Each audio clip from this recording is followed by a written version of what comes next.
Smart Ahmednagar news.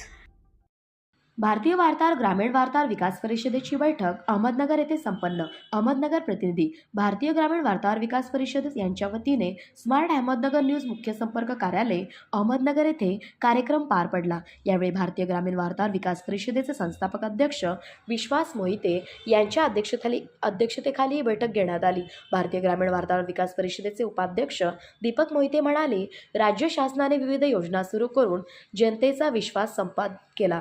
या योजनांबरोबर राज्य शासनाच्या योजना जनतेपर्यंत पोहोचवणाऱ्या आणि जनतेच्या समस्या शासनापर्यंत मांडणाऱ्या प्रसार माध्यमातील फिल्टरवर काम करणाऱ्या पत्रकारांना स्वतंत्र घरकुल योजना आणि विम्याची स्वतंत्र सेवा उपलब्ध करून द्यावी। राज्य शासनाचा पत्रकार अधिकृत असणाऱ्या अटी शिथिल करण्यात याव्या अशी मागणी भारतीय ग्रामीण वार्ताहर विकास परिषदेचे अध्यक्ष विश्वास मोहिते यांच्या मार्गदर्शनाखाली उपाध्यक्ष दीपक मोहिते, पश्चिम महाराष्ट्र कार्याध्यक्ष दिलीप कांबळे, रत्नागिरीचे जिल्हाध्यक्ष असलम शेख, संपतराव मोहिते, अनिल बडेकर यांच्या शिष्टमंडळाने महाराष्ट्र राज्याचे मुख्यमंत्री नामदार देवेंद्र फडणवीस यांच्याकडे ईमेलद्वारे केलेली आहे। तरी लवकरात लवकर या मागण्या मुख्यमंत्री साहेब पूर्ण करतील अशी आशा बाळगतो। या कार्यक्रमाला प्रमुख उपस्थिती स्मार्ट अहमदनगर न्यूजचे संपादक नसीर सय्यद, लोकस्तंभ न्यूजचे मुख्य संपादक Nandkishore Mohite sir, Maharashtra police boys संघटना अहमदनगर, पोलीस प्रोटेक्शन अधिकारी विकास भैया शेलार, RPI गवई गटाचे जिल्हा उपाध्यक्ष जमीर सय्यद व अन्सार सय्यद, ग्लोबल मराठी न्यूजचे संपादक फारुख शेख,